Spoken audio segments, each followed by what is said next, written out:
बिस्मिल्लाहिर्रहमानिर्रहीम। अस्सलाम वालेकुम नाज़रीन, आप देख रहे हैं news one tonight with me Syed Asim Raza. Bharat शिकस्त खुर्दा होने के बाद हजीमत का सामना उठा रहा है हर महाज पे, चाहे वो सिफारती हो चाहे वो फौजी हो।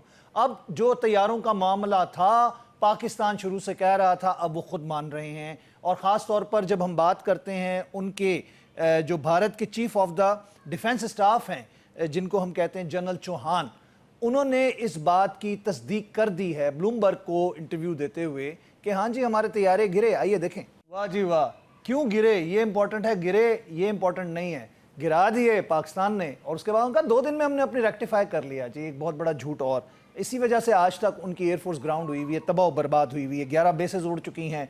उसके अलावा इनके जो बीजेपी के रहनुमा हैं सबरा मीनम स्वामी साहब, उन्होंने तो 5 के 5 मान लिए जी। आए देखें जी।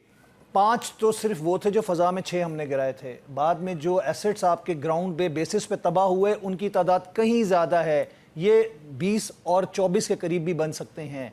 10 तो राफेल हैं जो खड़े खड़े भी गिरा दिए गए, यानी तबाह बर्बाद हो गए। ये बात खुल के सामने आ जाएगी जैसे ही राफेल की या Su-30 या MK-30 की टीम रशियन जब उधर पहुँचेगी और तहकीकात के बाद सामने चीज़ भेद खुल जाएगा। अच्छा, दूसरी बात यह है कि शशि थरूर साहब को जो सफारती नाकामी का सामना करना पड़ा कोलंबिया में जाके, कोलंबिया ने तो पाकिस्तान में शहीद होने वाले लोगों के इनके अटैक में कंडोलेंस कर दी। उसके बाद उनको बड़ी आग लगी। अमेरिका में भी उनकी पजीराई नहीं हुई और कहीं पे भी नहीं हुई, और अपना वो मुद्दा लेकर और अपना जख्म चाटते हुए वो वापसी की तरफ सफ़र कर रहे हैं। उसके बाद भारत कमीनगी पे आ गया, यानी कि फितनतुल हिंदुस्तान के ज़रिए जो उसने गुज़श्ता रोज़ सोहराब में बाज़ार के अंदर दहशतगर्दी की, सिविलियंस को, बलोचों को निशाना बनाया। वहाँ के ADC जो थे जिनके घर में बच्चे और औरतें मौजूद थी उनको शहीद किया, और उसके बाद बैंक जलाया, उसके बाद थाने को, लेवी थाने को आग लगाई। ये दहशतगर्दी भारत की एक फ्रस्ट्रेशन की निशानी है, यानी कि वो जंग नहीं लड़ सकता लेकिन पूरी दुनिया का दहशतगर्द भारत ये दहशतगर्दी मासूम लोगों पे करवा रहा है। जनाब, इसी हवाले से मज़ीद गुफ्तगू हम करेंगे और मज़ीद चीज़ों को डिस्कस करेंगे। हमारे साथ मौजूद है नासिर हुसैन भट्ट साहब जो कि सेनेटर हैं पाकिस्तान मुस्लिम लीग नून के। भट्ट साहब, ये बताइएगा कि भारतीय वज़ीर आज़म और उनके जो सियासी रहनुमा बयानात दे रहे हैं, उनके एयर चीफ ने आज एक बड़ा अहम बयान दिया है और उन्होंने उनकी पोल खोल के रख दी है। जितने डीलें हुई हैं ख़ासतौर पर डिफेंस डीलों के हवाले से और राफेल की डील और बाकी डीलों की भी बात की, उन्होंने तो रोना पिटना मना के खुद बता दिया कि असल में हकीकत क्या है भारत के अंदर। क्या कहते हैं आप? बिस्मिल्लाहिर्रहमानिर्रहीम। देखें, हमेशा एक चीज याद रखें, जो झूठ होता है ना वो उसका ज्यादा कहते हैं वक्त नहीं होता। फिर वो यहाँ हो जाता है कि झूठ बोलने वाला एक के बाद एक झूठ बोलता है, एक के बाद एक झूठ बोलता है और उसको पता नहीं रहा होता कि मैंने पहले कौन सा झूठ बोला था। अब बात यह है कि हिंदुस्तान दुनिया को यहाँ हो चुका है कि हिंदुस्तान का सोशल मीडिया और मीडिया इतना झूठ बोलता है कि ब्रिटिश अखबार ने भी, मैंने पढ़ा, उसने कहा कि इनसे बड़ा झूठा दुनिया में कोई नहीं है। तो जब आपके ऊपर ये कंफर्म हो जाए कि आप झूठ बोलते हैं, तो फिर आप अगर कोई ठीक बात करते हैं जो आज तक की नहीं हिंदुस्तान ने, वो भी उसकी झूठ है, वो झूठ चला रहा है। माशाल्लाह हमारी फोर्सेस ने 10 मई को जो जवाब दिया ना हिंदुस्तान को, और वो भी मैं आपको बताऊं, मैं एक बात बार बार कहता हूं कि हमारी खारजा पॉलिसी जब 5 और 6 को ये उसने हिंदुस्तान ने ये जो हरकत की, हमला किया और अपने आप को कहा देखें जी, इससे पहले उन्होंने वहां इनोसेंट लोगों को मार दिया, जो झूठ था। कोई चीज उसने दिखाई नहीं, कोई फुटेज नहीं दिखाई। फिर दिन रात एक करके मेरे वजीर खारजा ने, प्राइम मिनिस्टर का हुक्म था, हमारी वजारत खारजा ने जो कहते हैं ना कि एक कामयाबी हासिल की कि ना रात देखा ना दिन, सब मुल्कों से राब्ते किए, चाहे वो अमेरिका है, बरतानिया है, सऊदीया है, किस जगह, कि ये जो कुछ हिंदुस्तान कर रहा है गलत कर रहा है। आप हमें कोई सबूत दें, कोई फुटेज लेके आए। जब हमने ये सब कुछ बता दिया, ज़ाहिर है मैंने अभी बात की कि फिर झूठ के बाद एक और झूठ बोलता, उसने फिर एक और हरकत कर दी, एक और हमला कर दिया। फिर भी हमने सब्र का मुजाहरा किया और हमने दुनिया को बताया कि पाकिस्तान एक अमन पसंद मुल्क है। हम कभी भी, हमने 50,000 जो अपने पाकिस्तानियों की जवानों की शहादत दी है, इसलिए कि हम इसके खिलाफ है जो दहशतगर्दी होती है। लेकिन जब उसने बिल्कुल ही हदें सारी क्रॉस कर ली, तो फिर मेरे आर्मी चीफ ने जो एक तरीका अख्तियार किया, जिस तरह की एक स्ट्रेटजी बनाई, 6 घंटे नहीं गुजरे कि फिर हिंदुस्तान भागा, अमेरिका के पास गया। इस बात का सबूत है, उसने कहा जी हमारे हाथ खड़े हैं, पाकिस्तान से बात करें, हम बात करना चाहते हैं। CNN की पूरी रिपोर्ट है इस हवाले से। और फिर क्या हुआ, फिर वो ट्रंप ने कहा कि भाई आप जरा पाकिस्तान को रिक्वेस्ट की। उन्होंने कहा जी हम आपकी बात मानते हैं क्योंकि है ही अमन पसंद हम लोग। अब अगर दोबारा इस तरह की हरकत करेगा तो 4 गुना ज्यादा जवाब देंगे। अब हमारा देखें, हमारा एक तरीना जो था कश्मीर वाला मसला वो उजागर हो गया। अब ये टेबल पे बैठ के अगर हम बात करेंगे तो पहले कश्मीर में बात होगी और किसी चीज में बात नहीं होगी।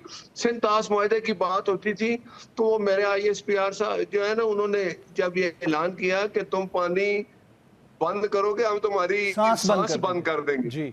इसका क्या मतलब है कि हमें यकीन है कि अल्लाह ताला पे हमें भरोसा है कि हमारे साथ अगर कोई 24 करोड़ आवाम का पानी आप बंद करोगे तो आप कैसे जिंदा रहोगे? भाई तुम बेवकूफ दुनिया, किस दुनिया में रहते हो? वो क्या कि तुमने पानी रोकने की कोशिश की तो हमने एक हिट करना है, एक थोड़ा सा मिसाइल फेंकना है तो पानी इतना आएगा कि तुम खुद नहीं संभाल सकोगे। तो बात ये है कि अब बातों का वक्त गुजर गया, हिंदुस्तान को पता चल गया कि उसकी क्या पोजीशन है। वो एयर चीफ ने कहा था ना कि भाई तुम राफेल ले आए हो चलाने के लिए, अब आबाद भी तो होते हैं ना, वो सिर्फ पाकिस्तान के पास है। ठीक है, तो इंशाअल्लाह ताला हमें उम्मीद है, ये मोदी बुचर है, इसका काम यही है। उसको अब दुनिया में वो शर्मिंदा है, अब अपनी कौम को बता रहा है क्योंकि उसका इलेक्शन था। वो हमेशा इस तरह की हरकत करके तो अपने आप को कातिल, वो है ही कातिल। उसने देखे उधर जब वो एक वज़ीर आला था एक सूबे का, उसने वहां जब कत्ल हुआ मुसलमानों का, उसने बड़ी दीदा दिलेरी से कहा मैंने ये किया है। तो अब बात ये है कि हम अमन पसंद है, पाकिस्तान अमन पसंद मुल्क है, लेकिन जो कोई हमारे साथ इस तरह की हरकत करेगा तो जवाब दिया है हमने, और अब और बताने की जरूरत नहीं है कि इसके बाद हम कितना बड़ा जवाब देंगे। नासिर भट्ट साहब, एक और चीज हमने देखी है कि एक तरफ तो वो अपने फतह का ऐलानात कर रहा है और अपनी आवाम को बेवकूफ बना रहा है, पूरी दुनिया को बेवकूफ बना रहा है, जो कि दुनिया तस्लीम नहीं कर रही, पूरी दुनिया का मीडिया उनको जलील कर रहा है। आप ये देखें कि उन्होंने सिफारती सतह पे जो लोग भेजे, शशि थरूर को देखें जिस तरह ट्रंप के साथ मुखासमत शुरू कर दी है और उनकी मुखालफत शुरू कर दी है, तो आपको लगता नहीं है कि भारत अपने आखिरी अंजाम तक पहुंचने वाला है? ये देखे ना, ये उसकी शिकस्त है, ये भारत की शिकस्त है। उसकी जो हरकत है उसको अपनी अपोजिशन नहीं छोड़ रही, वो से क्वेश्चन कर रही है। तो बात ये है कि झूठ हमेशा झूठ होता है, सच की जीत होती है। मैं आपको बता दूं, मोदी अगर आप कोई हरकत करेगा और अल्लाह ना करे वो करे, मुझे उसकी हरकतें बताती है कि उसने कुछ ना कुछ करना है। तो हमारी फोर्सेस ने पहले कह दिया, आर्मी चीफ ने, फील्ड मार्शल ने, कि अभी इस तरह की कोई हरकत करोगे तो 4 गुना ज्यादा तुम्हें जवाब देंगे, फिर तुम्हें कोई बचाने वाला नहीं होगा। लेकिन हमारी कोशिश होगी, देखें इस्लामी मुल्क है पाकिस्तान, ये न्यूक्लियर पावर है, 7वां बड़ा मुल्क है जो न्यूक्लियर पावर है। हम कभी भी पाकिस्तान कभी भी नहीं चाहता कि ये जंग शुरू हो। हम तो अपने हमसाये से अमन चाहते हैं, तिजारत चाहते हैं, कारोबार चाहते हैं, ये होना यही चाहिए। लेकिन हमारी बदकिस्मती है, हमें ऐसा हमसाया मिला है जो हिंदुस्तान है। उसका जो प्राइम मिनिस्टर है आजकल, वो जो इतने अरसे से बैठा हुआ है, उसका एक ही एम है कि वो हमेशा पाकिस्तान के खिलाफ प्रोपेगेंडा करता है। एक बात है कि अल्लाह ताला ने हमें कहते हैं कि मदद हमारी आई है, और जो इस वक्त हमारी हुकूमत है, हम कोलिशन में है, सारे जितने हुकूमत में बैठे लोग हैं और पूरी अवाम, मैं इस पे सलाम करता हूँ कि सब एक पेज पे हैं कि हम अपनी फोर्सेस के साथ खड़े हैं। और याद रखें, अल्हम्दुलिल्लाह, अल्हम्दुलिल्लाह, पूरी कौम यकजा है, पूरी कौम यकजा है, पूरी कौम यकजा है नासिर हुसैन साहब। और हम देखें कि जो भी ताकतें थीं जो पाकिस्तान की अवाम में और फौज में दरारें डालने की कोशिश करती रहीं, आज उनका नुक्ता नज़र और फितना जो है वो अपने अंजाम तक पहुंचा। हम देखते हैं पाकिस्तान के अंदर बहुत सारे ऐसे अवामिल थे जो कि दुश्मन नहीं कर सका, और जो पाकिस्तान के अंदर दूसरी दुश्मन फौजें नहीं कर सकी, वो हमारे अपने लोगों ने बीच में आके किया। लेकिन आज पूरी कौम यकजा है, आप क्या समझते? बिल्कुल, देखिए मैं एक बात बताऊं, पूरी कौम यकजा है, लेकिन वो लोग जो बलूचिस्तान में भी हुआ, देखिए हमारे वो जो स्कूल के बच्चे जिनको शहीद किया गया, क्या वो ये इसके पीछे हिंदुस्तान है? और वो लोग जो हिंदुस्तान के रास्ते पे चल रहे हैं वो भी उतने ही हमारे दुश्मन है जितना हिंदुस्तान दुश्मन है। तो उनके साथ तो कोई बात ही नहीं होनी चाहिए, उनका भी वही हिसाब होना चाहिए। मैं कहता हूँ कि ये भी एक फैसला हो जाए, इंशाल्लाह हो चुका है, कि वो लोग जो हिंदुस्तान की बोली बोलते हैं, चाहे वो बलूचिस्तान में है, KPK में है, जिस जगह भी है, उनके साथ भी वही सलूक किया जाए, उनसे कोई बात ना की जाए। बात उनसे की जाए जो पाकिस्तानी है, जो पाकिस्तान का कानून मानते हैं। जो अपनी फोर्सेस पे हमले करते हैं वो पाकिस्तानी नहीं है, मैं उनको पाकिस्तानी नहीं कहता। बिल्कुल अगर सही। वो जहां भी मिले, देखें जो पहाड़ों पे चढ़ के जाके अगर हमले करते हैं तो उनके बाद उसके बाद ये भी हमें पूरे वो कहते हैं ना कि सबूत है कि हिंदुस्तान सारा कुछ ये कर रहा है। वो गुलभूषण इधर था, देखे ना, वो एक कितना बड़ा सबूत है। तो बात ये है कि उनके साथ भी वही हमें कहते हैं कि तरीका अख्तियार करना चाहिए। उन लोगों से कोई बात नहीं करनी चाहिए जो अपनी फोर्सेस पे हमले करते हैं, जो स्कूल के बच्चों को शहीद करते हैं और फिर ये दावा करे कि वो पाकिस्तानी है। मैं नहीं मानता वो पाकिस्तानी है। बेशक। और बाकी हमारे जो इंटरनल होते हैं मसाइल वो हल हो जाते हैं। मैं कौम को मुबारकबाद देता हूँ कि इंटरनल मसाइल को भूल के सब लोग एक पेज पे हो गए। लेकिन अगर कोई सियासी जमात इस तरह की अगर कोई बात करे तो के जी के फलां को वो कहते थे ना, इसको बाहर निकाल दो, जंग जीतोगे। जंग तो हमने जीती। जब ये था वजीर आजम तो अभिनंदन आया था तो कहता था क्या मैं हमला कर दूं, और भाई हमने कर दिया हमला। हमारे लीडर है, प्राइम मिनिस्टर साहब है, फैसला ले लिया, हमला कर दिया, उनको जवाब भी दे दिया। तो बात ये है कि ये कोई कहे कि कोई सियासी जमात अगर कोई जेल में है तो वो अपनी वजह से है, वो 9 मई है, वो 26 नवंबर है, उनके फैसले अदालतों ने करने हैं। अदालतों में अपनी बेगुनाही साबित करके जेल से बाहर आए जाए। हुकूमत ने ना उनको जेल भेजा है, ना वो जेल से बाहर ला सकते हैं। बेशक ऐसी बात है। अच्छा, दूसरी चीज़ ये आती है नासिर हुसैन भट्ट साहब कि जब हम बात करते हैं कि भारत के साथ हमारे ताल्लुकात कभी भी सही नहीं थे, ना हुए, क्योंकि भारत की नीयत में हमेशा फतूर रहा। अब अगर हम देखते हैं आगे के लिए सिंतास माहिदे की बात हो रही है, जब इसमें आर्बिट्रेशन में जाएंगे या फिर इसको टेबल के ऊपर बात करेंगे, आपको क्या लगता है कि भारत के लिए एक मुसीबत नहीं है? क्योंकि ऊपर ब्रह्मपुत्र जो है चीन के पास है दरिया, और अगर वो पाकिस्तान के साथ ये सलूक करने की बात करता है तो उसका अपना पानी बांग्लादेश और चाइना से बंद हो जाता है। ये बात मैंने अभी एक बात कही थी कि अगर हम टेबल टॉक अगर होगी, तीसरा कोई बंदा फरीक बनेगा जो मुनसिफ बनेगा, जिसके सामने जब बात होगी तो सबसे पहले तो हमने कश्मीर की बात करनी है, फिर सिंतास मुआहदे की बात है। वर्ल्ड बैंक कह चुका है कि ये दोनों मुल्क हिंदुस्तान और पाकिस्तान, अकेला ना पाकिस्तान उसके खिलाफ कोई डिसीजन ले सकता है या कोई हिंदुस्तान ले सकता है, दोनों की रजामंदी से फैसला जो होगा वो माना जाएगा।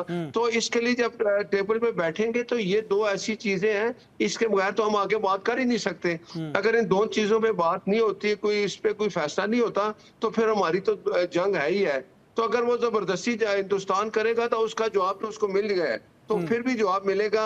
मेरा ख्याल है कि हमें चाहिए कि अगर तीसरा फरीक अमेरिका या कोई बिठा के हिंदुस्तान पाकिस्तान से बात करता है तो सबसे पहले तो होगी कश्मीर की बात, सिंतास मुआहदे की बात, ये होगी। इन दोनों पे जब सेटलमेंट हो जाएगी तो बाकी बातें होती हैं। मेरी भी ख्वाहिश है कि हम अपने हमसाए मुल्क के साथ तिजारत करें, अच्छे ताल्लुकात रखें, लेकिन ये वन साइडेड नहीं होता, ये दोनों साइडों से होता है। और इंशाल्लाह अगर ऐसा हो जाए तो दोनों के लिए बेहतर है। जी बिल्कुल वरना साहब। अगर वो कोई इस तरह की हरकत करेगा उसके लिए भी तैयार है, अगर वो अमन की बात करेगा तो पाकिस्तान उसके लिए भी तैयार। जी, सिफारतकारी के लिए हमारे डेलीगेशन का भी रवानगी की बात हुई और कल जा चुका है बिलावल भुट्टो साहब की क़यादत में। हमारा भी डेलीगेशन इस वक्त दुनिया के मुख्तलिफ ममालिक के दौरे पर है। आपको क्या लगता है कि दुनिया में अपना मौक़िफ़ बयान करने के हवाले से हमने राजनाथ सिंह के साथ साथ जो उनके जयशंकर साहब का हालत देखी, जो बाहर इंटरनेशनल सहाफ़ियों ने उनकी छितरोल की, उनसे हॉलैंड में तो ये पूछा गया कि जब आपके ऑपरेशन संदूर को हमने सपोर्ट नहीं किया तो आप यहाँ क्या लेने आए हैं, तो जिस पे उन्होंने कहा यूर मिसअंडरस्टूड, यानी कि आपको शायद चीज़ों का हक़ाइक़ का पता नहीं। उनके वज़ीर ख़ारजा साथ खड़े हुए थे। तो इस तरह की सिचुएशन में आपको क्या लगता है हमारे सिफारतकारी के हवाले से जो डेलीगेशन जा रहा है, जिसमें PMLN, पीपल्स पार्टी और दीगर रहनुमा शामिल हैं, क्या नताइज नज़र आ रहे हैं आपको? देखें ये बहुत अच्छा फैसला है, ये देखें ये एक बहुत अच्छा फैसला है। हिंदुस्तान ने भेजे अपना वक्त, हमने भी भेज दिया। बिलावल भुट्टो की सरबराही में PM साहब ने, उसमें सब लोग शामिल हैं जो सियासी जमातें हमारी कोलिशन में है। ये इतना अच्छा फैसला है कि अब जाकर जिस तरह हमने पहले सफारतकारी अच्छी की, जब 5 और 6 मई को हिंदुस्तान ने हमला करके और लोग दुनिया को ये बताने की कोशिश की कि पाकिस्तान में दहशतगर्दी, जो ये बंदे मार गए, जो झूठ उसका था कि मैं हम फैलाता रहा सब कुछ। लेकिन सफारतकारी अब जो वफ्द भेजा है बहुत अच्छा फैसला है, आपको इसके नताइज मिलेंगे और इंशाल्लाह ताला अब दुनिया हमारे साथ खड़ी है। हिंदुस्तान आइसोलेट जो समझता, जो 3 दहाइयों से वो जो कुछ कर रहा था, अब ऐसा नहीं होगा। मुझे यकीन है कि ये जो वफ्द गया है ये भी अपने जो कहते हैं ना सफारती ताल्लुकात वो उनके अपने तजर्बे से बताएंगे मुल्क को, सबको, कि भाई हम किस लाइन पे खड़े हैं, हिंदुस्तान किस लाइन पे खड़ा है, हम जो हम पसंद मुल्क है, ये जो कुछ हो रहा है ये हिंदुस्तान कर रहा है और उसके सबूत भी हम दे रहे हैं। सबसे बड़ी बात है जो हमारा कश्मीर का इशू है वो उजागर हो चुका है। पानी वाला जो है वो अब कहता था मैं बंद करूंगा, वो भी अब इंशाल्लाह अगर इस तरह की हरकत करेगा उसका जवाब मिलेगा। लेकिन ये सब फर्कारी जो बिलावल भुट्टो साहब गए हैं, उनकी सरबराही में जो लोग भी गए हैं, ये पाकिस्तान का अच्छा एक फैसला है, इसके आपको नताइज मिलेंगे। अब हम इंशाल्लाह। दोनों पाकिस्तान और हिंदुस्तान इंशाल्लाह एक लेवल पे आ चुके हैं और अल्लाह खैर करेगा। पाकिस्तान फोर्सेस ने दुनिया को बता दिया कि हम अमन पसंद है, लेकिन अगर हमारे साथ कोई इस तरह की हरकतें करेगा, नाजायज अगर हमें तंग करेगा, हमारे साथ अगर वो इस तरह हमले करेगा तो उसका जवाब हम देने के लिए तैयार है। जवाब दे चुके हैं। अब ये एक तारीख बन गई है, 10 मई जो है ना, ये एक तारीख का हिस्सा हो चुका है। लेकिन हमारी फिर भी कोशिश है पाकिस्तान की कि हम अमन से रहें, अपने हमसायों के साथ अमन से रहें, तजारत करें, कारोबार करें। अगर वो एक दफा अमन का पैगाम भेजेगा हम 4 दफा भेजेंगे, अगर वो एक दफा हमला करेगा हम 4 दफा का हमला करेंगे। हम उनके साथ हैं, टेबल में बैठ के बात होगी। पाकिस्तान यही चाहता है कि हम उनके साथ बैठ के बात करें, अमन की बात करें। Thank you very much Nasir Hussain Bhatt साहब, आपने अपना कीमती वक्त दिया, अपनी राय से हमें आगाह किया। नाज़रीन, हमने यहाँ पे लेना वक्फा, उसके बाद दोबारा मिलते हैं। वेलकम बैक नाज़रीन, एक दफ़ा पे खुश आमदीद कहते हैं आपका प्रोग्राम न्यूज़ वन टुनाइट में। प्रोग्राम के इस हिस्से में हमारे साथ शामिल हैं बैरिस्टर कमर सब्जवारी साहब। खुश आमदीद कहते हैं आपको बैरिस्टर साहब। जंग के बादल छटे नहीं, पाकिस्तान तहरीक इंसाफ को अपना मुद्दा नज़र आ गया। वही रिवायती जिसे कहते हैं अंदाज में जो उनकी सियासी माहौल और कशीदगी वाला सिलसिला है वो नज़र आता है। मखसूस नशिस्तों का मामला दोबारा छिड़ पड़ा है और उसके अलावा आप देख रहे हैं कि वो जो केस था उसके हवाले से 5 जून की डेट लगवाई है उन्होंने, कहा है और शायद बयान दिया है कि अब रिहाई हुई कि कल रिहाई हुई। ये मखसूस नशिस्तों वाला जो ऊँट है वो किस करवट बैठता नज़र आ रहा है आपको? नामदू व नसल्ली व नसल्लिम अला रसूलिल करीम, आऊज़ु बिल्लाहि मिनश शैतानिर रजीम, बिस्मिल्लाहिर रहमानिर रहीम, अम्मा बाद। आसिम भाई, हमेशा आपका शुक्रगुजार हूँ। आप मुझे मदऊ करते हैं और मुझसे मेरी कानून का तालिब इल्म होने के नाते एक राय तलब करते हैं। सर, जो अब तक के आर्गुमेंट्स हुए हैं और जैसे पहले भी कुछ वर्डिक्ट आई थी, तो उसमें कोई पीटीआई के हक में कोई आसार इतने नजर नहीं आते, कोई होपफुल चीजें नहीं है। क्योंकि पहले भी मेरा भी एक तालिब इल्म होने के नाते ये मानना है कि कुछ ना कुछ उस जजमेंट में एक्सीड किया गया था ज्यूरिसडिक्शन से, और एक लफ्ज बेंच की तरफ से इस बार भी बार बार आया कि क्या कॉन्स्टिट्यूशन रीराइट हो सकता है। तो कॉन्स्टिट्यूशन रीराइट, बड़े अदना सी मेरी राय है कि रीराइट किया गया जब आइन में लिखा हुआ है कि कोई भी आजाद मेंबर जो मुंतखब होता है वो 3 दिन के अंदर इलेक्शन कमीशन को इन्फॉर्म कर सकता है कि उसने किस पार्टी को ज्वाइन करना है। तो उसमें आइन में वो 15 दिन जजमेंट में वो 15 दिन दे दिए गए। हालांकि आइन में लिखा है कि 3 दिन के अंदर अंदर अगर वो नहीं करते हैं तो हमेशा के लिए आजाद तस्वुर होंगे, या अगर चॉइस कर देते हैं तो जिस भी पार्टी को ज्वाइन करने का वो कहते हैं। कमर सब्जवारी साहब, एक सवाल ये पैदा होता है कि एक लार्जर बेंच का फैसला था, उस फैसले को आपने कहा रीराइट किया गया। अब ये है कि उस लार्जर बेंच में मौजूद जजेस की तादाद कितनी थी और कौन कौन से जजेस थे? कुछ रिटायर हो गए, कुछ है नहीं, कुछ एलिवेट हो गए सुप्रीम कोर्ट में। अब बात ये आती है कि उसको कानूनी हैसियत को भी चैलेंज करने की बात हो जाएगी। और दूसरा ये है कि रीराइट करने के मद में अगर हम देखें तो क्या ये बेंच उसके अगेंस्ट कोई फैसला दे सकेगी? सर, ये बेंच चूंकि अब रिव्यू में है, तो रिव्यू में बहरहाल कुछ ओरिजिनल बेंच से जिन्होंने पिछले साल जुलाई में वो वर्डिक्ट दी थी, सितंबर में एक उसकी जो मुझे अच्छी नहीं लगी थी, लेकिन एक सितंबर में वजाहत भी सुप्रीम कोर्ट की तरफ से आई, क्योंकि जजमेंट्स की वजाहत नहीं हुआ करती, जजमेंट हुआ करती है और उसको कंक्लूड करना होता है, कंक्लूसिवली डिसाइड करना होता है जो भी इशू हो। लेकिन 2-3 वजाहतें भी सुप्रीम कोर्ट की तरफ से पिछले साल के फैसले की बाबत आई। तो अब डेफिनेटली जी बिल्कुल रिव्यू उनके सामने, और कुछ पिछले बेंच के भी कुछ जज साहिबान, मोजेस जज साहिबान जो हिस्सा थे वो इस बेंच का भी हिस्सा हैं। तो डेफिनेटली डिसाइड तो हो सकेगा और 26वीं तरमीम के बाद बहरहाल हो सकेगा। और इसलिए भी ये मानना चाहिए कि ये पार्टी सारी पीटीआई समेत अब इस बेंच के सामने पेश हो रही हैं, और इनके ही मोहतरम एसआईसी के वकील ने कहा है कि हम जो भी फैसला किया जाएगा वो हमें मंजूर होगा। तो ये तो उन्होंने बड़ा कैंडिडली वहां कहा है। एक पार्टी जो इलेक्शन में शामिल ही नहीं हुई, उसने इलेक्शन लड़ा ही नहीं, उसका नाम बीच में आ रहा है बार बार और उसके हक में बात करने की बात की जा रही है। तो कैसे एक चीज जो एग्जिस्ट ही नहीं करती उसके ऊपर कोई डिसीजन दिया गया? ये रीराइट सर, करने के? जी आसिम साहब, बिल्कुल ऐसी बात है कि एक तो शामिल नहीं हुई, दूसरा अगर आप ये देखिए कि अगर ये तस्वर कर लिया जाए कि एसआईसी शामिल थी, तो एसआईसी ने भी अपनी कोई लिस्ट ही नहीं दी। जब लिस्ट नहीं दी तो इतना अरसा गुजर जाने के नहीं, बाद तो अगर कोई लिस्ट एसआईसी दी के जाए, अपने सरबराह आजाद उम्मीदवार के तौर पे खड़े हुए, अपनी पार्टी से नहीं खड़े हुए, तो फिर बिल्कुल तो बात ही खत्म हो जाती है। जी ऐसे ही है जी। अब देखते हैं कि बेंच क्या है, उसको कैसे डील करता है, लेकिन बेंच के क्वेश्चंस तो यही बताते हैं कि कोई मानी खेज रिलीफ इस तरह नहीं मिल सकेगा। और मेरा ख्याल है कि वो ज्यादा अब मीडिया की तरफ और पब्लिक को अपील कर रहे हैं, ज्यादा बेंच में शायद वो इतनी कोशिश नहीं कर रहे, क्योंकि बेंच की वर्डिक्ट का उनको भी शायद अंदाजा है कि उनके लिए फेवरेबल नहीं होगी। नहीं, मतलब आप ये कहना चाह रहे हैं कि इस केस को सियासी अंदाज में लड़ा जा रहा है, अदालती अंदाज में नहीं लड़ा जा रहा?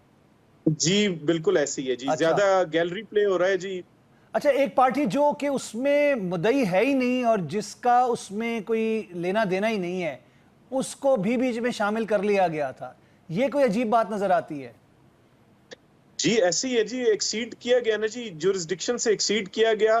कॉन्स्टिट्यूशन में, आइन में, कानून में ऐसी कोई गुंजाइश नहीं है, और वहां पर लगा ये कि कुछ सॉफ्ट कॉर्नर है तो कहा कि रिलीफ दे दिया जाए। सर, हमें हमदर्दियां हो सकती हैं, आपकी हो सकती हैं, मेरी हो सकती हैं, ख्वाहिशात हो सकती हैं, लेकिन कानून ख्वाहिशात पे फैसले नहीं करता है। ऐसा ही है। कानून बहरहाल आपको पूछने नहीं आता है और छोड़ देता है, लेकिन जब फिर वायलेशन कहीं अपेरेंट आ जाए तो फिर कानून ऐसे आपको रेस्क्यू नहीं कर सकता, और मजबूर है, कानून के हाथ भी बंधे होते हैं। जस्टिस तो अफगान के हवाले से अगर बात करें, और दो जो फैसले डिक्लाइन में आए थे, जो बाद में जारी हुए थे, तफसीली फैसले आपको याद होगा, जो कि जो उसके अगेंस्ट थे जिस बेंच के, उसके अंदर बड़ा कुछ वजाहत से लिखा गया था और उसको अलहदा से उसके बारे में पूरी एक, जिसे कह सकते हैं, नोटिंग थी। आप समझते हैं कि वो नोटिंग जो थी उसी पैराए के ऊपर ये वाली बेंच काम कर रही है? जी बिल्कुल ऐसे ही है, और वो नोटिंग बड़ी राइटली और लॉजिकली पॉइंट आउट करती है कि ऐसी कोई चीज जो आइन में दर्ज है कि 3 दिन, तो आप उसको 15 दिन खुद से नहीं कर पाते। फिर आइन में या कानून में दर्ज है कि आपने लिस्ट देनी और आप नहीं दे पाए, तो आपके फेलियर को कोर्ट आके आपको रेस्क्यू नहीं कर सकती, कानून आपको रेस्क्यू नहीं कर सकता, आइन आपको रेस्क्यू नहीं कर सकता। क्योंकि अगर इस तरह रेस्क्यू करना शुरू कर दे आइन, तो फिर बहुत सारे लोगों की और बहुत सारी गलतियां, कोताहियां, वो फिर आइन हर एक को माफ करेगा या कानून करेगा, जो कि मेरी दानिश में ये मुमकिन नहीं है। लेकिन कमर सब्जवारी साहब, एक और कानूनी नुक्ता है और उसको हम कानूनी लकूना कहते हैं। आपको मालूम है कि अगर इनको नहीं मिलती तो फिर किनको मिलेंगी? यानी कि ये बांट दी जाएंगी, जिनकी बनती भी नहीं है उनको दे दी जाएंगी? सर, कानूनी लकूना तो नहीं है, वो तो फिर ओरिजिनल दोबारा रेफर किया जाएगा, उस आर्टिकल को रेफर किया जाएगा, आर्टिकल 51 है गालिबन, और उसमें देखा जाएगा कि रिजर्व सीट्स की जो प्रोपोर्शनल रिप्रेजेंटेशन, मुख्तलिफ कानून चलते हैं सर इलेक्टोरल सिस्टम में, इनको जो रिजर्व सीट्स को डील करता है वो प्रोपोर्शनल रिप्रेजेंटेशन के हिसाब से कि किस पार्टी ने किस प्रोपोर्शन में सीट्स ली हैं, उस प्रोपोर्शन में उसको एलोकेट हो जाती है। तो जब ये पार्टीज वहां पर नहीं होंगी, एसआईसी या पीटीआई, और एब्सेंट होगी, तो जो पार्लियामेंट्री पार्टीज ऑलरेडी वहां मौजूद हैं उनमें वो सीट्स डिस्ट्रीब्यूट कर दी जाएंगी, रिजर्व सीट्स, जो कि पेशावर हाईकोर्ट ने की थी। पेशावर हाईकोर्ट के गालिबन वो 5 मेंबर बेंच है या 7 मेंबर बेंच है, जिसने वो रेस्ट ऑफ द पार्टीज में की थी, इलेक्शन कमीशन के फैसले को अपहोल्ड करते हुए। तो इसको आप ये तो समझते हैं कि जस्ट अ मेयर प्रैक्टिस, कि इसको आप सिंपल एक जैसे कानूनी, जिसे कह सकते हैं कि जंग है, सिंपल, और कुछ नहीं है, इसका नतीजा कुछ नहीं निकलना? पीटीआई के हक में फिलहाल निकलता हुआ नजर नहीं आ रहा है। अच्छा, दूसरा एक सवाल जो आया कि जजेस की तैनाती, रही। ट्रांसफर पोस्टिंग के हवाले से बात हुई, जो कि हम 26वीं तरमीम की बात कर रहे थे। आपको क्या लगता है कि जो केस अब उसको लगाया गया सीनियरिटी के लिए इस्लामाबाद हाईकोर्ट के हवाले से, उसको आप कैसे देख रहे हैं?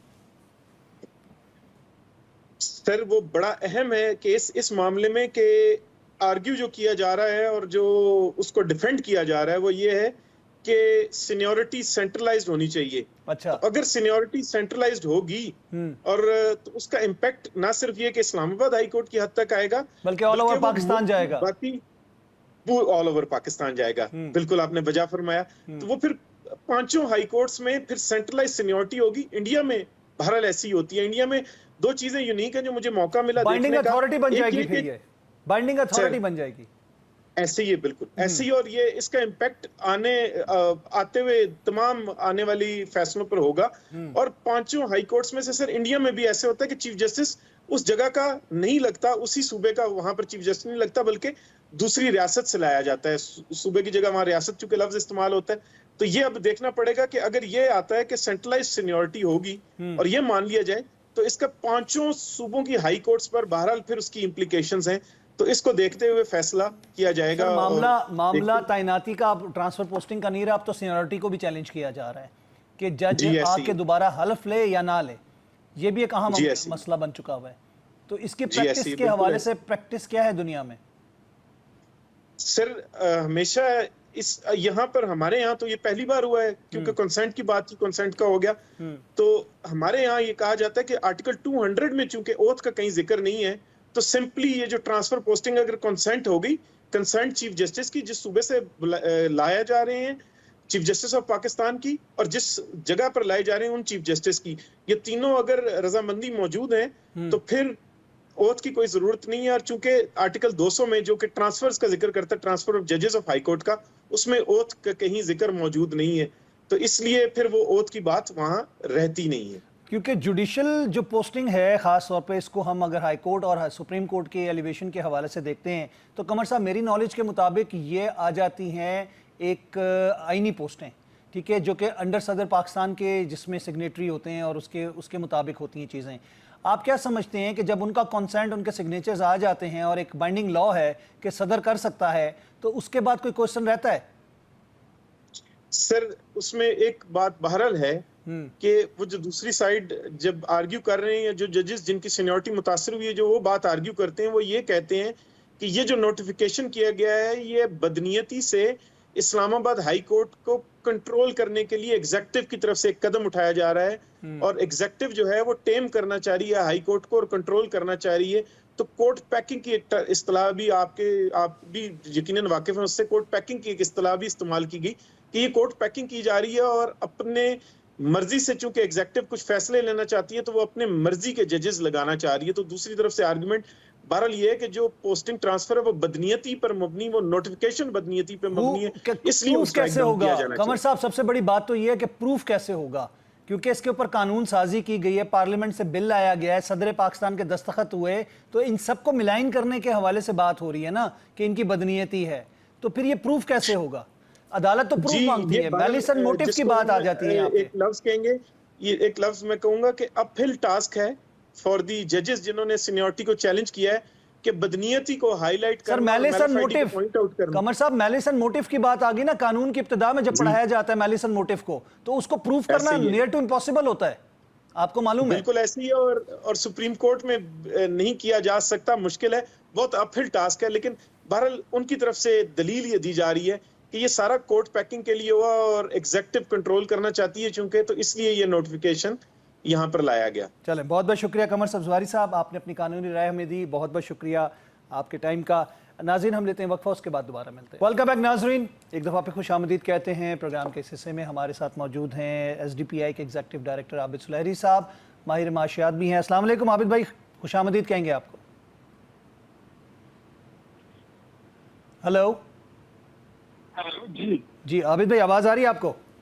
जी मुझे आवाज आ रही जी आबिद भाई, इस वक्त पाकिस्तान के माशी हालात और बजट की तैयारी है, और बजट शायद 10 के अलावा थोड़ा सा आगे जाए, लेकिन आपको क्या लगता है IMF से जो मुज़ाकरात हुए हैं उसके बाद हम कुछ सैलरीड क्लास के लोगों को रिलीफ दे सकेंगे और पाकिस्तान में कुछ हमारा टैक्स नेट बढ़ता हुआ नजर आएगा हमें? देखिए, सैलरीड क्लास लोगों के रिलीफ के 2 तरीके हो सकते हैं ना। एक तो ये है कि तनख्वाह में इजाफा, तो वो तो नहीं हो पाएगा। दूसरा ये है कि टैक्सेस के रेट्स में या ब्रैकेट्स में कोई दो बदल, बदकिस्मती से मुझे लग रहा है कि वो भी शायद नहीं हो पाएगा, क्योंकि उसको करने के लिए IMF ने जो 2 चीजों पे हुकूमत की डिमांड थी, एक तो बिजली के बिलों पे रिलीफ की और एक सैलरीड क्लास को रिलीफ देने की। तो IMF ने सिंपल कैलकुलेशन करके बता दी कि जी इतना ज्यादा रेवेन्यू लॉस आएगा, उसके लिए या आप अपने अखराजात कम कर लें या आप अपना रेवेन्यू बढ़ा दें। अगर रेवेन्यू कहीं और से आता है तो शायद IMF थोड़ा फ्लेक्सिबल हो, लेकिन क्योंकि मौजूदा साल जो रवा माली साल है जो 31 जून को खत्म हो रहा होगा, अभी तो हमारे इसके टारगेट भी पूरे नहीं हुए टैक्स के, और अगले साल का जो टैक्स रेवेन्यू है वो इससे कहीं होगा। तो उसमें मुझे ये इस वक्त टैक्स रेट में कमी आना, स्लैब्स में कोई कमी आना या सैलरी बढ़ना, ये दोनों चीजें काफी मुश्किल दिखाई दे रही हैं। अच्छा, अभी साहब बात ये होती है कि इनडायरेक्ट टैक्सेशन में पेट्रोलियम मद के अंदर जिस तरह हमने देखा कि इंटरनेशनल मार्केट में कुछ कमी हुई और अच्छी खासी कमी हुई, हमने नहीं की और उसको किसी और मद में डालने की बात की गई, तो वो भी एक सोर्स हमारे पास इनकम का तो है, तो उसके जरिए तो कवर किया जा सकता है ना।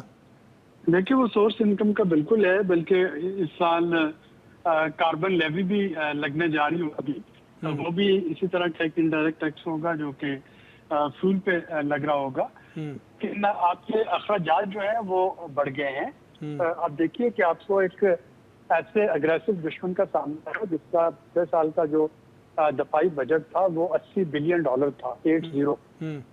हमारा जो दफाई बजट होता है वो 6 से 7 बिलियन डॉलर के दरमियान होता है।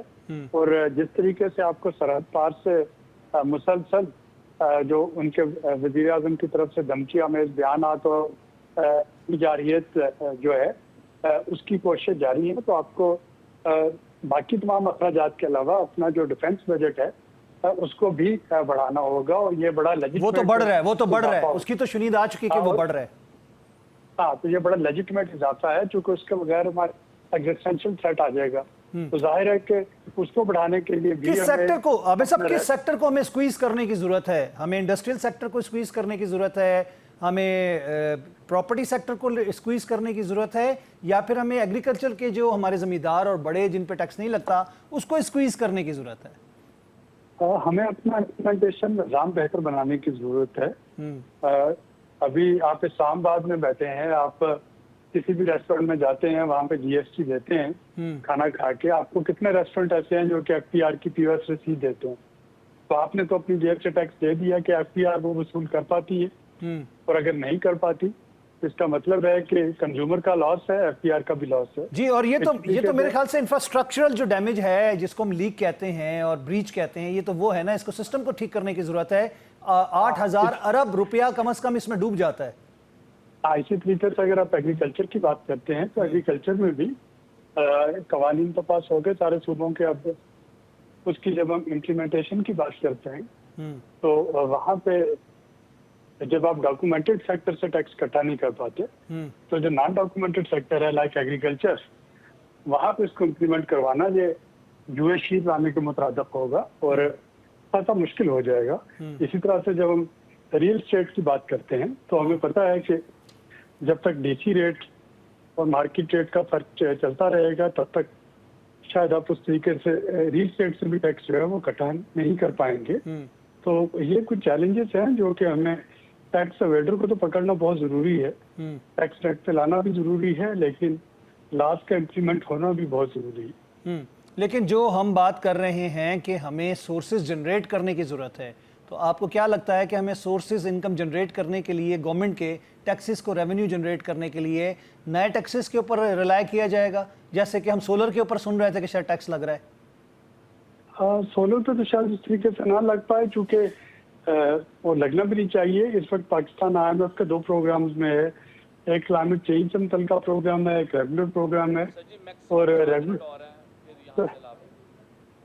और ये जो क्लाइमेट चेंज का प्रोग्राम है उसमें रिन्यूएबल एनर्जी बढ़ाने की बात की जा रही है। तो मेरा ख्याल है कि सोलर जो है वो उस पर टैक्स तो नहीं लग रहा होगा, इंशाल्लाह उससे बचत हो जाएगी। लेकिन सर उसमें रेट में रद्दोबदल तो वही चीज उसके बराबर ही आ जाती है ना, टैक्स लगाए ना लगाए, लेकिन जो रेट आपको दिया जाएगा वो अफोर्डेबल ही नहीं होगा, तो मेरे ख्याल से वो तो फायदा नहीं रहता फिर सोलर का। मेरा ख्याल है कि वो एक सेल्फ डिफीटिंग मूव होगी। उसका नतीजा यही निकलेगा कि कंज्यूमर जो है वो सिंपली अपने घरों में सोलर के साथ बैटरियां रख लेंगे और वो ऑफ ग्रिड हो जाएंगे, जिससे कैपेसिटी पेमेंट चार्जेस और बढ़ेंगे। तो अगर रेट जो है उसको बहुत ज्यादा बढ़ा दिया गया, यूनिट के रेट को जो है उसमें इंसेंटिव ना दिया गया सोलर के साथ टीम को, तो फिर हमारे जो रेगुलर कनेक्शन है बिजली के उनका वही हाल होगा जो कि पीटीसीएल कनेक्शन का आजकल हो रहा है कि आपके पास चूंकि अपने मोबाइल हैं टेलकोज के, आपको पीटीसीएल की जरूरत ही नहीं है। ठीक है, वो तो मतलब सरकारी इदारों पे फिर हमें रिलाय करने की जरूरत नहीं है। जब आप अपनी एनर्जी अपनी तमाम चीजें खुद जनरेट कर रहे हैं तो फिर वो भी अगर बिकेगी नहीं तो वो भी लॉस है हुकूमत के लिए। मैं वही अर्ज कर रहा हूँ ना कि वो तो एक सेल्फ डिफीटिंग मूव होगी। तो उसमें जो जो रेट बढ़ता जाएगा लोग ऑटोमेटिकली अपग्रेड होते जाएंगे, इंडस्ट्री आपकी अपग्रेड होती चली जाएगी। तो इसको एक हॉलिस्टिक बेसिस पे इसको सिर्फ हमें सोलर एनर्जी या बिजली के बिल के हवाले से नहीं देखना चाहिए, पूरे पावर सेक्टर को हॉलिस्टिकली देख के उसका कुछ सोल्यूशन जो है वो निकालना होगा। इतने बड़े इवेंट से हम अभी गुजरे 10 मई वाले, और उसके बाद हमने 6-7 मई से जो इवेंट देखा, आपको क्या लगता है कि पाकिस्तान की साख जिसे कहते हैं वो बहुत बेहतर हुई है, डिफेंस के लिहाज से तो हुई है, तो आपको लगता है कि पाकिस्तान में मजीद कोई इन्वेस्टमेंट और पाकिस्तान के साथ मजीद कुछ और बेहतरी की उम्मीद होगी मईशत में? देखिए, सबसे पहले तो आपको इसमें से अच्छी खबर ये निकल के सामने आती है हमारे दफा के मजबूत होने के बाद। जो इम्पोर्टेंट खबर है कि पाकिस्तान IMF के प्रोग्राम को फुली इम्प्लीमेंट कर रहा था, वरना जिस तरीके से भारत ने एग्जेक्टिव बोर्ड के इजलास में IMF बोर्ड को कन्विंस करने की कोशिश की कि पाकिस्तान का लोन अप्रूव ना किया जाए, अगर हमारी कंप्लायंस उसमें ठीक ना होती तो ये लोन लेना जो था ये बहुत मुश्किल हो जाता। तो पहली चीज तो ये है कि जो मैक्रो इकोनॉमिक फंडामेंटल्स हमारे दुरुस्त हो रहे हैं, ये एक खास जो प्लानिंग है, और वो प्लानिंग यही कि IMF के प्रोग्राम को मुकम्मल तौर पे अमल करना है, एक तो ये उसका हिस्सा है। सही। दूसरी जो इम्पोर्टेंट चीज इसमें ये है कि अभी जो प्राइम मिनिस्टर का जो हालिया दौरा, और आपने देखा होगा तुर्किया का, अजरबैजान का, जी बिल्कुल, अजरबैजान की तरफ से वहाँ पे एक अच्छी इन्वेस्टमेंट की ऑफर भी है, पाकिस्तान से डिफेंस प्रोक्योरमेंट की बात भी चल रही है, तो that is again positive news. और तीसरा, अभी जो क्रिप्टो काउंसिल बनी है, गो कि अभी वो इब्तदाई मराहल में है, वो रेगुलेशन बनाएगी, उस पर काम शुरू होगा, लेकिन अगेन वो जो क्रिप्टो काउंसिल का बनना और उसके लिए रेगुलेशन का बनना, ये भी एक अच्छी पेश करनी है, और ये चीजें जिसके बराह रास्त असरात आपकी इकोनॉमी पे आएंगे। बिल्कुल आएंगे, बिल्कुल सही, बिल्कुल सही, बिल्कुल सही। बहुत बहुत शुक्रिया आबिस लहरी साहब, आपने अपना कीमती वक्त हमें दिया, अपनी राय से हमें आगाह किया। नाज़रीन, बात यह आती है कि हम हर जिसे कह सकते हैं ना कि मुश्किल वक्त में पाकिस्तान के लिए हम बेहतर चीज़ की तलाश में रहते हैं, और हमेशा हमारी ख्वाहिश यही होती है कि जो मुश्किलात आती हैं उसमें कहीं ना कहीं पाकिस्तान के लिए एक अच्छा मैसेज, और पाकिस्तान की आवाम के लिए और पाकिस्तान के लिए एक अच्छा मैसेज ज़रूर होता है, क्योंकि हम मेहनती कौम हैं। और बात यही है कि जब भी पाक अफवाज और आवाम एक साथ होते हैं तो उसके बाद दुनिया की कोई ताकत इस बनियानुल मरसूस को, यानी कि इस आनी दीवार को गिरा नहीं सकती। बात वही है कि हम कहते हैं फ़र्द कायम रब्ते मिल्लत से है तन्हा कुछ नहीं, मौज है दरिया में और बरून दरिया कुछ नहीं। मैं चाहूँगा आपसे इजाज़त, अल्लाह ने के बाद।